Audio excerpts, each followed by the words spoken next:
নমস্কাৰ ছাত্ৰ ছাত্ৰীসকল আজি পুনৰ আহিছোঁ তোমালোকৰ মাজলৈ এটা অংক আলোচনা কৰিবলৈ যে তোমালোক সকলোৱে গম পাইছা আমি দ্বিঘাত সমীকৰণটো আলোচনা কৰি আছিলোঁ যে আজি আমাৰ দ্বিঘাত সমীকৰণৰ কেই নম্বৰ অংকটো 4.5 10 নম্বৰ অংকটো একদম ইন্টাৰেষ্টিং অংক তোমালোকে অলপ চালে বুজি পাবা তো 10 নম্বৰ অংকটো কি দিছে চাই লবা বেছি সময় পলম নকৰো আমি আলোচনা কৰো ঠিক আছে তো এতিয়া চাবা 10 নম্বৰ অংকটো দিছে যে মহীশূৰ আৰু বাংগালোৰৰ মাজত 132 কিলোমিটাৰ পথ ভ্ৰমণ কৰিবলৈ এখন দ্ৰুতবেগী ৰেলগাড়ী আৰু এখন যাত্ৰীবাহী ৰেলগাড়ীতকৈ 1 ঘণ্টা সময় কম লয় যদি দ্ৰুতবেগী ৰেলগাড়ীখনৰ গড় গতি যাত্ৰীবাহী ৰেলগাড়ীখনতকৈ 11 কিলোমিটাৰ বেছি তাৰমানে দুখন কৈছে এখন এক্সপ্ৰেছ ট্ৰেইন আৰু এখন আমাৰ মানে দ্ৰুতবেগী আৰু এখন যাত্ৰীবাহী পেসেঞ্জাৰ ট্ৰেইন ঠিক আছে আমাৰ যে আছে সিফুম তিহু কোৱা যায় যে তিহু হৈ যায় তো এতিয়া চাবা তাৰমানে ৰাজধানী এক্সপ্ৰেছ আৰু পেসেঞ্জাৰ সিফুম ঠিক আছে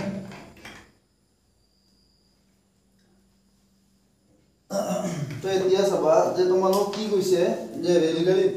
যদি দ্ৰুতবেগী ৰেলগাড়ীখনৰ গড় গতি যাত্ৰীবাহীখনতকৈ 11 কিলোমিটাৰ বেছি ঠিক আছে কাৰ বেছি দ্ৰুতবেগী ৰেলগাড়ীখনৰ বেছি কাটকে যাত্ৰীবাহীখনতকৈ বেছি ঠিক আছে তো তোমালোকে 11 কিলোমিটাৰ যেহেতু বেছি তোমালোকে যাত্ৰীবাহী ৰেলগাড়ীখনৰ গতিটো ধৰি লোৱা যে ধৰা হ'ল যাত্ৰীবাহী ৰেলগাড়ীখনৰ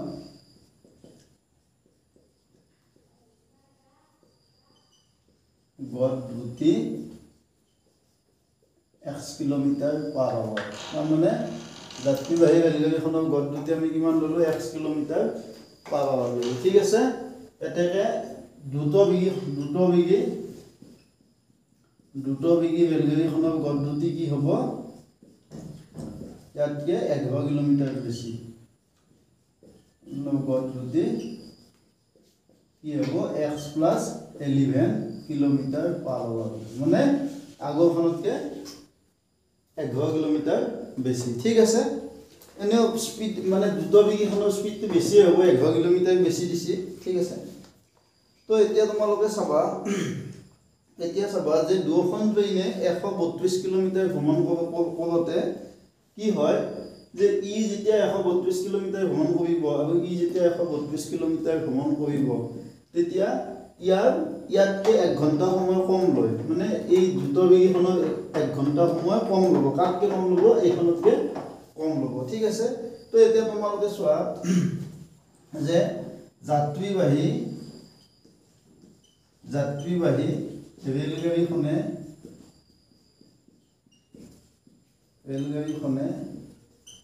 1 ঘণ্টাত যোৱা দূৰত্ব কিমান বা তোমালোকে এনেকৈ লোৱা গতিটো যেহেতু x কিলোমিটাৰ পাৰ আৱাৰ মানে 1 ঘণ্টাত x কিলোমিটাৰ গৈছে তো যাত্ৰীবাহী ৰেলগাড়ীখনে x কিলোমিটাৰ যাওঁতে সময় লয় কিমান লয় আমি দুয়োটাৰে সময়টো উলিয়াই লওঁ সময় লয় 1 ঘণ্টা ঠিক আছে এতেকে যাত্ৰীবাহী ৰেলগাড়ীখনে 1 কিলোমিটাৰ গ'লে সময় কিমান ল'ব সময় ল'ব 1/x ঘণ্টা ঠিক আছে এতিয়া কিতাপত কিমান কিলোমিটাৰ যোৱা বুলি কৈছে 132 কিলোমিটাৰ যোৱা বুলি কৈছে তো ৰেলগাড়ীখনে 132 কিলোমিটাৰ যাওঁতে সময় লয় 1/x * 132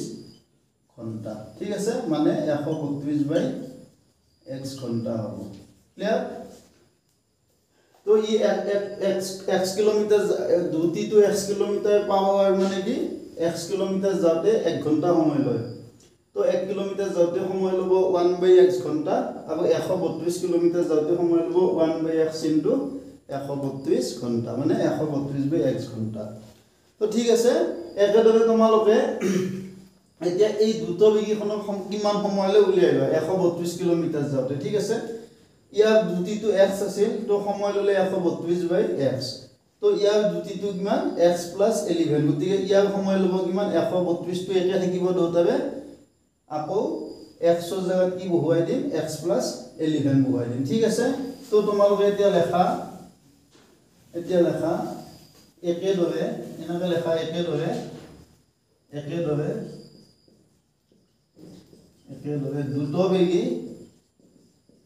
দ্ৰুতবেগী ৰেলখনৰ 132 কিলোমিটাৰ যাওঁতে সময় কিমান লাগিব আগত ট্ৰেইনখনৰ কিমান আছিল দুটি এক্স আছিল 132 কিলোমিটাৰ যাওঁতে সময় লাগিছিল 132/x ঘণ্টা ঠিক আছে তো এইবাৰ ট্ৰেইনখনে 132 কিলোমিটাৰে যাব কিন্তু দুটিটো কিমান x + 11 তো আমাৰ সময় লাগিব x + 11 ঘণ্টা ঠিক আছে তো এতিয়া কি হ'ল মানে যাত্ৰীবাহীখনৰ 132/x ঘণ্টা লাগিল আৰু এই মানে দ্ৰুতবেগীখনৰ 132/x + 11 ঘণ্টা লাগিল কিন্তু কিতাপত কি কোৱা আছে যে 132 কিলোমিটাৰ যাওঁতে এই ট্ৰেইনখনতকে 1 ঘণ্টা কম সময় লাগে তাৰ মানে ইয়াতে 1 ঘণ্টা বেছি আছে আৰু ইয়াতে 1 ঘণ্টা কম আছে কাৰণ ইয়াত 1 ঘণ্টা বেছি লাগে ইয়াত কম লাগে মানে এইটো যদি তোমাৰ 10 ঘণ্টা হয় এইটো 9 ঘণ্টা ঠিক আছে তো আমি এই সময়খিনি বাদ দিলে কিমান বাকি হ'ব 1 বাকি হ'ব ঠিক আছে তো আমি এতিয়া প্ৰশ্নমতে লিখি লওঁ যে প্ৰশ্নমতে কি হ'ব 132/x তাৰমানে এইখিনি আমাৰ যাত্ৰীবাহী ট্ৰেইনখনত লগা সময় আৰু ইয়াৰ পৰা আমি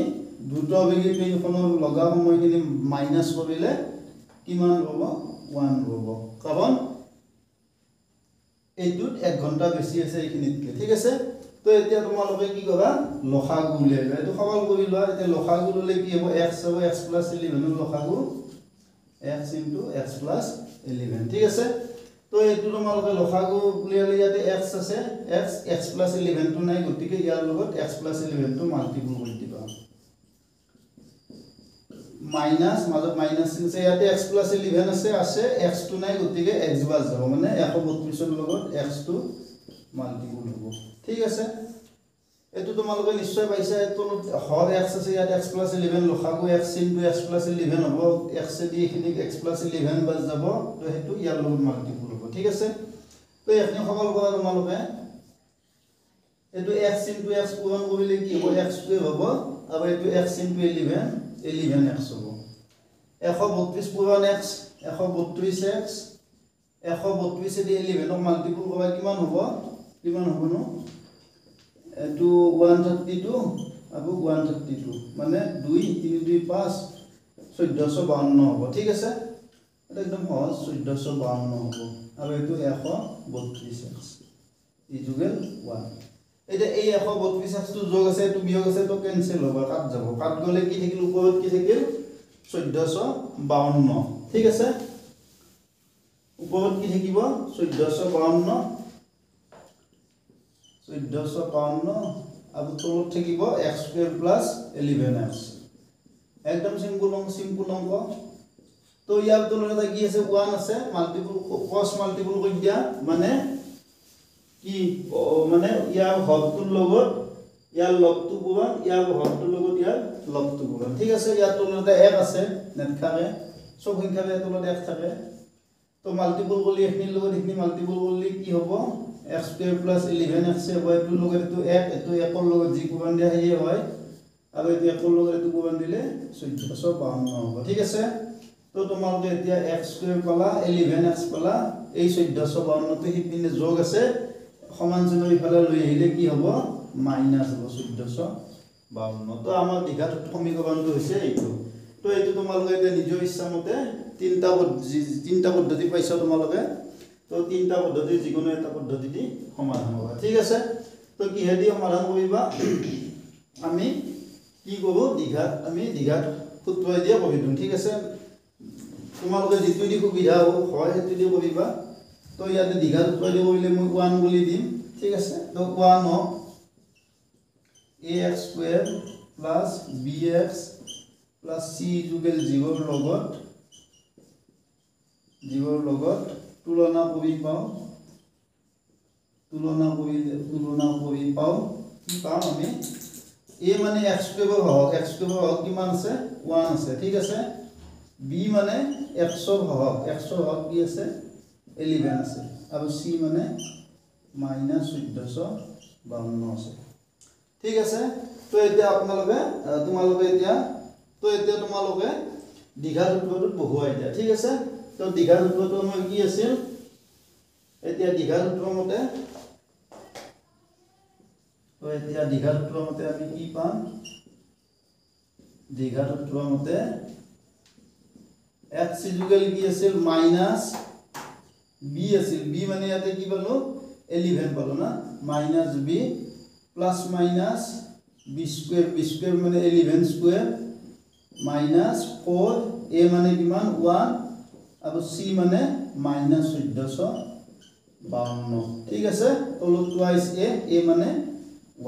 চাই লোৱা minus b 11 plus minus b square minus 4ac by twice a মানে 1 এটো মান কেটা মই বহুৱাই দি গলে হ'ল ঠিক আছে তো এটো কি হ'ব 2 1 গুণ কি হ'ব 2 minus 11 plus minus 11 দুটা গুণ কৰিলে 121 এটো মাইনাস মাইনাস প্লাস হ'ব এটো 7 2 গুণ 8 7 5 গুণ 20 7 7 গুণ 16 দি 18 7 1 গুণ 4 5 ঠিক আছে চাই লোৱা 7 2 গুণ 8 7 5 গুণ 20 7 7 গুণ 16 দি 18 7 1 গুণ 4 5 ঠিক আছে তো 2 minus 11 plus minus এটো 5808 তাৰ লগত 121 যোগ দিয়া 8 1 9 2 8 1 9 5 ঠিক আছে 8 1 9 এটো 2 হ'ব এটো 2 হ'ব 8 1 9 5 তাৰ মানে 5929 তো এটো তোমালোকে বৰ্গমূল উলিয়াইবা ঠিক আছে তো বৰ্গমূল উলিয়ালে কি হ'ব -11 প্লাস মাইনাস তো বৰ্গমূল উলিয়ালে চাই লোৱা তো এটো আমি বৰ্গমূল উলিয়া নিয়মটো এটো মনত আছে তোমালোকৰ এটো দুটা দুটাকে ধৰব মই এটো আমাৰ হৰণ দীৰ্ঘ হৰণ পদ্ধতি যেটো আছিল 7 7 গুণ 49 9 9 গলি 0 5 4 গলি 1 2 29 না এটো আমি ডাবল কৰি দিব লাগে ঠিক আছে এটো ডাবল কৰি দিব লাগে তো ইয়াতে মই 7 বহুৱালে 7 7 7 গুণ 49 7 4 গুণ 28 28 হিচাপে 32 7 গুণ 10 টা মানে 77 তাৰ মানে এইটো বৰ্গমূল কিমান হ'ব 77 হ'ব ঠিক আছে বৰ্গমূলৰ নিয়মটো তোমালোকে যিকোনো পদ্ধতি এটা বাছি লবা তেনে এটো তোমাৰ 5929 তো তোমালোকে 7 দি ডিভাইড কৰিব পাৰা 7 7 গুণ 49 7 8 গুণ 56 8 বাৰ যাব 56 হলে 3 পাব 3 হলে 32 হ'ব 7 4 গুণ 28 4 গুণ 49 হ'ব 7 গুণ 49 পুনৰ 7 দি যাব 7 1 গুণ 7 8 হ'ব 1 থাকিল এটা 4 ভাগত বলি 14 হ'ব 7 গুণ 14 7 1 গুণ 8 তো এটা 1 ভাগ 121 তো দুটা হাতৰ পে এটা হাত আহিব দুটা 1 হৈ পুৰা এটা হ'ব তাৰ মানে বৰ্গমূল কি হ'ব 77 হ'ব ঠিক আছে তো এতিয়া তোমালোকে এটো মান কেটা উলিয়াই লোৱা তো মান কেটা কি হ'ব দুটা মান হ'ব 100 তো 100 দুটা মান হ'ব এটা হ'ব 2 -11 প্লাস 77 ঠিক আছে আৰু এটা 2 -11 -77 এটা প্লাস হইব এটা মাইনাস হইব তো এটো 7 1 গলি 6 7 1 গলি 6 এটো 2 হ'ব আৰু এটো 2 এটো -7 1 ঠিক আছে 11 দাই মানে 88 তো আমি 100 দুটা ভ্যালু পালো 100 দুটা ভ্যালু কি বলে এটা 33 পালো 2 টিতে 6 6 33 বাৰ যাব আৰু এটো -44 কিন্তু এটা কথা হল আমাৰ x টো কি আছিল আমাৰ x টো আছিল দুটি আছিল তো দুটিটো আমাৰ নেগেটিভ নহয় ঠিক আছে তো x ইকুয়াল -44 ইয়াতে প্ৰযোজ্য নহয় লিখি দিয়া ইয়া x ইকুয়াল -44 প্ৰযোজ্য নহয় ঠিক আছে গতিকে x ইকুয়াল কিমান হ'ব 33 অৰ্থাৎ আমি x মানে কি পালো 33 বলো এটা x মানে আমি কি ভাবিছিল যাত্ৰী বাহী ট্ৰেইনখনৰ দুটি গতিকে যাত্ৰী বাহী ট্ৰেইনখনৰ দুটি কিমান হ'ব এতেকে যাত্ৰীবাহী ট্ৰেইনখনৰ দ্ৰুতি কিমান হ'ব ট্ৰেইনখনৰ দ্ৰুতি হ'ব 33 কিলোমিটাৰ পাৰ আৱাৰ ঠিক আছে আৰু দ্ৰুতবেগী ৰেলখনৰ দ্ৰুতি কিমান হ'ব 11 কিলোমিটাৰ বেছি হ'ব দ্ৰুতবেগী ৰেলখনৰ দ্ৰুতি কিমান হ'ব এখনত কি কিমান আছিল 11 কিলোমিটাৰ বেছি আছিল তো এইটো হ'ব তো এইটো কিমান হ'ব 4 তাৰ মানে 44 কিলোমিটাৰ পাৰ আৱাৰ ঠিক আছে তো আজিলৈ ভিডিঅ'টি নিশ্চয় তোমালোকে ঠিক আছে তো তোমালোকে নিশ্চয় বুজি পাইছা অংকটো তো আজি ভিডিঅ'টি ইয়াতে সমাপ্ত কৰিলোঁ আশা কৰিছোঁ তোমালোক সকলোৱে বুজি পাইছা গতিকে যদি ভিডিঅ'টো চাই ভাল পাইছা চেনেলটো সাবস্ক্ৰাইব কৰিবা লাইক কৰিবা আৰু কমেন্ট কৰিবা ধন্যবাদ ঠিক আছে